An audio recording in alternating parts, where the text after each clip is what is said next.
On va continuer à prendre les questions sur le chat en parallèle de anecdotes, vos conseils un petit peu de manière alternative. On va essayer d'alterner les deux. Il y a des questions sur le chat en particulier. Ce que tu disais un petit peu, hein, en étant moyen au lycée, on aura une prépa moyenne, non? Est-ce que en fait les résultats au lycée conditionnent le rang de ta prépa et les matières que tu verras en prépa? Alors, les matières, non, parce on peut toujours choisir son cursus de prépa. Donc, il y a vraiment moyen d'avoir les matières que l'on souhaite en prépa. Par contre, oui, les notes influeront sur la prépa qu'on aura. Moi, j'ai vraiment eu une prépa pourrie, une prépa très bas de gamme, mais ça m'a pas empêché de travailler dur. Voilà, donc c'est vraiment pas le niveau de la prépa qui va faire votre niveau au final. Ok, super. Autre question un peu plus générale qu'on avait notée pour vous. Donc là, on voit que vous avez des parcours qui sont assez différents. Dans quoi vous vous projetez à l'avenir? Quels sont les débouchés potentiels de chacun de vos cursus?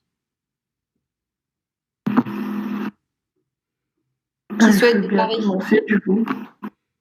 Je t'en prie. Alors, moi, vu que je m'oriente vers le public, déjà, le parcours que j'ai choisi, c'est statistique publique. Donc, logiquement, on peut travailler dans la recherche ou tu peux travailler dans les entreprises parapubliques ou publiques. Enfin, du coup, c'est pas des entreprises. Dans les instituts comme l'INSEE ou les instituts comme Médiamétrie, je sais pas si vous connaissez.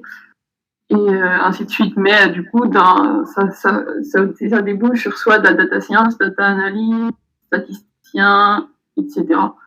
Mais après, c'est vraiment mon parcours. Par exemple, dans mon master, il y a 4 parcours et ça mène vraiment à des trucs très différents. Il y en a un, c'est prévision économique, donc c'est vraiment totalement différent. Enfin, il y a beaucoup plus d'éco, des trucs comme ça. Donc, c'est pas non seulement le master, mais aussi en grande partie le parcours. Parce que on l'a pas, je sais pas si on l'a dit, mais Inès et Florian, ils sont dans le même master, mais ils n'ont pas du tout, comme vous avez vu, enfin entendu, pas du tout les mêmes débouchés. Ok, donc typiquement, si dans ton cas, on se projette vers un poste, par exemple, de statisticien ou data scientist à l'INSEE, par exemple, typiquement, il faudrait choisir un master en statistique publique, c'est ça?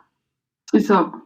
Et l'ENSAI ou l'ENSAE, qui sont les deux écoles qui forment en France, les deux seules écoles qui forment en France les statisticiens publics. Ah, d'accord, donc c'est obligatoirement par ces deux écoles qu'il faut passer. C'est pas obligatoire, mais si tu veux vraiment un parcours qui est vraiment fait pour ça, il n'y a pas vraiment le choix, à part aller à l'étranger. Ok. En parallèle, on a une question dans le chat. Est-ce que tu peux préciser la différence entre institut public, entreprise normale et entreprise parapublique? Entreprise normale, t'es dans le privé, donc les règles du privé. Et parapublic, ça dépend des postes, mais c'est soit t'es fonctionnaire, soit t'es pas. Enfin, c'est pas du tout les mêmes grilles salariales, etc., etc. Et public, t'es fonctionnaire, t'as les avantages d'un fonctionnaire, les désavantages d'un fonctionnaire. Et voilà. Ok. Pas si j'ai été clair. Très très clair, merci beaucoup. Est-ce que quelqu'un d'autre souhaite prendre la suite pour expliquer un peu dans quoi vous vous projetez au niveau professionnel? Ouais, je veux bien reprendre. Oui. Ok, donc moi, comme je l'ai dit, j'ai fait un master maths appliqué à la finance et à l'actuariat. Du coup, naturellement, je peux travailler en tant qu'actuaire, donc chargé d'études actuarielles. Souvent, c'est des assurances. Ça, il y a beaucoup de travail. C'est un peu les nouvelles tendances du métier, on va dire. Alors, juste pour les plus jeunes du live ou qui ne connaissent pas très bien ce secteur, est-ce que tu peux préciser un tout petit peu en quoi consiste l'actuariat, s'il te plaît? Ouais, pas de souci. L'actuariat, c'est en gros la mesure dans les assurances. Donc, comme on le sait tous, un contrat d'assurance, c'est donc un contrat, évidemment. Et donc, l'assurance, en gros, quand elle prend ton argent, elle réinvestit dans d'autres fonds de pension, peu importe. Et du coup, on a toujours des risques, en fait, pour que, en gros, le particulier ait un contrat avantageux. et que l'assurance, bien sûr, gagne de l'argent, on prévoit les risques pour prévoir la somme à payer du contrat. En gros, l'actuaire, il travaille sur ça. C'est assez concret comme travail, puisque ça prend des conditions et des paramètres très très réels, très terre à terre. Et du coup, voilà, c'est de la prévision de risque en général. D'accord, oui, donc ce que tu dis, c'est que tout ce qui est identification du profil de chaque personne, calcul et prévision des risques de chaque personne qui vont conditionner le tarif de l'assurance qu'ils vont payer, ça se base sur des maths orientées finance, c'est ça? C'est ça. Ok. C'est en gros des stats et un peu de proba. Voilà. Ok. D'accord. Et donc, du coup, de ce que je comprends, tu te projettes vers ce type de métier ou c'est encore hyper large et tu peux faire autre chose? Non, c'est encore hyper large. Ça, c'est une des branches dans lesquelles je peux aller. Mais donc, il y a aussi tout ce qui est quant, donc analyse quantitative. Pareil, dans des banques, dans des assurances, dans des fonds d'investissement. On peut aussi être risk manager. Donc, c'est à peu près la même chose que l'actuaire, sauf que souvent, c'est dans des banques. Pareil, donc gestion du risque, etc. On peut faire quoi? On peut travailler aussi dans la partie plus informatique, donc de la finance. Par exemple, développer des petits logiciels, développer des petits algorithmes, du coup appliqués à la finance. On peut travailler dans l'analyse financière, pardon. Pareil, ce qui est à la mode, Diane en a parlé un petit peu, mais tout ce qui est data analyst, data scientist, tout ça aussi, c'est un peu le stade de proba, c'est un peu accessible. Et donc voilà, c'est à peu près les métiers, on va dire, généraux, ce qu'il y a, en général. Après, tout dépend aussi de ton parcours. Je sais que nous, on a la chance d'avoir un stage en M1 et en M2, et on a même un M2 accessible en alternance, donc en contrat de professionnalisation. Et donc, évidemment que le premier poste, entre guillemets, qu'on va avoir dépendra de l'expérience qu'on sera fait au master. Je veux dire, si on a un stage correct en M1, on peut prétendre à un bon stage de M2. Et donc, évidemment, on peut prétendre aussi à un bon premier poste. Et donc, ça, tout ça conditionne aussi un peu, en plus du diplôme, le poste qu'on aura en finalité. D'accord. Alors juste, je vois qu'il y a une question en parallèle sur le chat. Est-ce que tu peux repréciser l'intitulé exact de ta licence pour ceux qui sont intéressés justement par ce type de métier à l'issue d'études en mathématiques? Oui, donc moi, ma licence, c'est licence de mathématiques et applications, tout simplement. L'université de Lorraine, pardon. Et du coup, si vous voulez l'intitulé de mon master exactement, donc c'est un master de mathématiques et applications, parcours finance computationnelle et actuariat. L'université de Lille, je sais pas si j'ai précisé. J'avais noté Lorraine, mais j'avais pas noté l'université de Lille. Ouais, excusez-moi, j'ai pas tilté. Ouais. Ok, hyper intéressant. Donc en fait, quand on dit mathématiques et applications, derrière le mot application, ça en fait c'est super large. Ce que tu disais, c'est que tu peux te tourner vers des métiers de finance, d'actuariat, d'assurance, faire de la data science, t'orienter vers de l'informatique, être risk manager, faire de l'analyse quantitative. Donc oui, en fait c'est très très très très large. C'est très large, c'est très très large. Et ça, c'est les métiers accessibles directement à la sortie. En fait, jeunes diplômés, on a accès à ces métiers-là. Ok, super clair. Quelqu'un veut prendre la suite? Ouais, moi je viens prendre la suite. Ah bah vas-y, je t'en prie. Ouais, parce que je parlerai après. Moi, ce que je fais, ça se ramène beaucoup à ce que fait Inès. C'est-à-dire qu'en gros, en passant par l'école, on peut également faire du coup des mathématiques pour la finance ou pour l'actuariat. Et notamment rejoindre différents masters comme El Karoui ou l'Aurélie pour finir dans le trading ou dans le quant, justement. Donc c'est ça que je veux faire. Voilà, mais sinon, en gros, c'est à peu près les mêmes choses que ce qu'a dit Inès.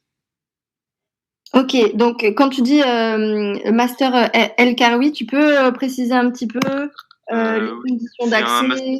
C'est un master à la Sorbonne en probabilité, du coup, pour la finance. Ouais. Moi, ce qui est plus important, c'est qu'il est quand même en partenariat avec Polytechnique. C'est ça. Ouais. C'est pas trop mal. Et du coup, en école, il y a aussi une autre chose qui se rajoute, en plus de la finance ou de la data science, c'est la théorie du signal. En fait, la théorie du signal, c'est ce qui permet d'échanger des informations entre différentes personnes. Et donc, il y a toute une partie des mathématiques appliquées qui tourne autour de ça. Et c'est quelque chose qui est vraiment travaillé par les ingénieurs, donc des écoles d'ingénieurs, du coup, et c'est assez différent des autres mathématiques. J'y connais pas assez pour pouvoir vraiment parler, mais c'est un autre débouché possible en passant par école. D'accord, donc c'est faire des masters en ce que tu appelles en théorie du signal, c'est possible après, par exemple, une première licence en mathématiques et applications? Techniquement, oui, c'est possible. Après, j'ai pas entendu parler de licence en signal, ni de master en dehors d'école en signal. OK, OK, très bien. Donc toi, en fait, finalement, pour résumer un petit peu en synthèse, tu as à peu près le même parcours, académique que Inès, c'est-à-dire que, tu t'es orientée vers un master en maths qui te permet de faire à la fois de la finance, à la fois de l'application, mais t'orienter vers tout ce qui est, ce que disait Inès, hein, finance, computationnelle et cetera. Sauf que toi, derrière, tu vises, des secteurs un peu plus précis là-dessus, et t'orienter vers du trading à travers un master, par exemple, Sorbonne Polytechnique, qui s'appelle El Karoui, c'est ça? C'est ça, Elkar, oui. OK. OK, super clair. Et Florian, du coup, est-ce que tu peux nous parler un petit peu de ce dans quoi tu te projettes à l'avenir? Alors du coup, moi je vais être totalement à l'opposé de ceux qui viennent de parler. Moi je suis dans un master de ce qu'on appelle le calcul scientifique, et le but du calcul scientifique, c'est de prendre des problèmes, par exemple de physique ou de biologie ou de plein d'autres domaines, de les mathématiser entre guillemets, de les transformer en équations, et d'analyser ensuite ces problèmes par des outils informatiques, parce que souvent on peut pas les résoudre à la main, donc on va essayer de les approcher. C'est grosso modo le but de ce master. Et vu que c'est un master de mathématiques appliquées qui peut s'appliquer à plein de domaines différents, il y a une multitude de débouchés derrière. On peut aller dans tous les domaines qu'on veut. Et moi, par exemple, je pense que je vais me projeter vers de l'écologie ou quelque chose comme ça, tu vois. Et on est très recherché par les entreprises. Du coup, on est quasiment sûr d'avoir un poste à la fin dans le domaine qu'on veut et qui sera bien payé.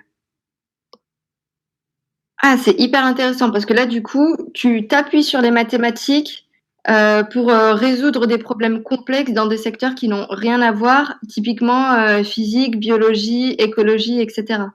Ça, oui. D'accord, ok. Ça me fait penser d'ailleurs à un ancien live qu'on avait mené autour de la filière biologique. Et ben, je pense que Eger Deneau est sur le chat, à moins qu'il soit parti. Non, Mais typiquement, il travaillait avec des personnes, effectivement, qui avaient un bagage en fait en mathématiques hyper poussé et qui cherchaient justement à résoudre, en fait, à mathématiser et à résoudre des problèmes à travers des algorithmes sur des molécules, des vaccins, de la recherche, etc. Donc typiquement, c'est ce qu'on peut faire avec ton type de master? Totalement, totalement. Ok. On voit des méthodes qui peuvent s'appliquer dans plein de domaines différents. Faut juste savoir modéliser le problème, quoi. Mais après, d'où vient le problème, c'est pas la préoccupation du mathématicien, quoi. Ok. Et alors justement, il y a Eger Deneau qui ajoute un commentaire. C'est de la bioinformatique, du coup, ça s'apparente à ça ou c'est différent? Bah là, j'ai parlé de biologie, mais mon master, c'est juste un master de calcul scientifique. Il n'y a pas de spécialisation pour l'instant derrière. Quoique au semestre prochain, j'ai des cours de physique. Mais sinon, c'est pas ça qui va m'empêcher de partir en biologie plus tard. D'accord, ok. Ok, super clair.